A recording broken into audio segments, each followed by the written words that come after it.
let's talk about the processed food industry a bit more. Hijacking natural rhythms, processed foods are cornerstone of the modern diet. Obviously, they're cheap, convenient, and engineered for hyper-palatability, loaded with refined sugars, unhealthy fats, and salt to ensure maximum appeal. While these products dominate grocery store shelves and advertisements, their impact on health is devastating. Robert Kennedy Jr. has been vocal about how the processed food industry profits from creating dependency. By hijacking natural hunger and satiety signals, these foods drive overconsumption, contributing to the obesity epidemic. Consider this: ultra-processed foods account for nearly 60% of the average American's calorie intake, a staggering statistics that highlights how deeply entrenched these products are in our daily lives. Beyond overconsumption, these foods disrupt the gut microbiome. Studies show that diets high in processed foods reduce microbial diversity, promoting dysbiosis, a state where harmful bacteria outnumber beneficial ones. This imbalance not only affects digestion, but also impairs the gut-brain axis, making it harder to regulate appetite and metabolism naturally. The processed food industry has created a landscape where making healthy choices is an uphill battle. Ultra-processed foods, which are in high refined sugars, unhealthy fats, and artificial additives, dominate grocery store shelves and fast food menus. These products are not only convenient and affordable, but also engineered to be hyper-palatable, meaning they are designed to trigger the brain's reward centers, making them nearly impossible to resist. Kennedy argues that this industry profits from creating dependency. By flooding the market with cheap, calorie-dense foods, they have essentially hijacked our natural hunger and satiety signals. And the result? A population that consumes far more calories than needed, often without realizing it.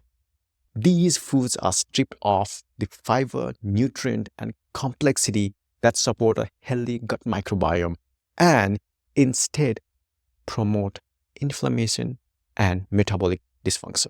Processed foods don't just affect your waistline, they disrupt your microbiome, the ecosystem of trillions of bacteria in your gut that plays a critical role in digestion, metabolism, and overall health.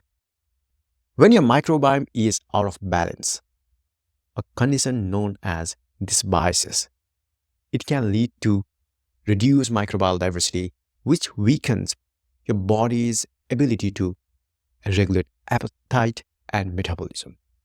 So increased production of pro-inflammatory compounds, further driving metabolic dysfunction. A breakdown in the gut-brain axis make it harder to recognize when you are full.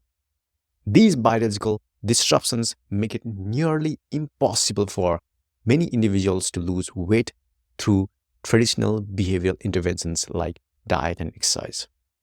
This isn't a matter of willpower. It's a physiological imbalance fueled by an environment that promotes processed foods at every turn. And why behavioral change feels impossible? Kennedy's critique extends to larger systems that perpetuate these challenges. Consider the following systemic barriers: marketing and accessibility. Ultra-processed foods are marketed heavily, often targeting vulnerable populations, including children and low-income communities. Meanwhile, whole, nutrient-dense foods remain expensive and less accessible. In many parts of the US, particularly rural and low-income urban areas, access to fresh produce and healthy options is severely limited. This forces individuals rely on processed, packaged foods for survival. Despite growing awareness of gut health, many people lack the knowledge or resources to make informed dietary choices. Terms like microbiome and prebiotic sound like buzzwords, but understanding their significance requires education that isn't widely available. The need for prevention, despite these barriers, behavioral interventions remain a powerful tool for reclaiming health. The key lies in addressing both environmental and biological factors that make change so hard. Kennedy's argument isn't just about individual behavior. It's about creating an environment where healthy choices are the easy choices. By addressing the systemic barriers created by the processed food industry, we can pave the way for widespread behavioral change.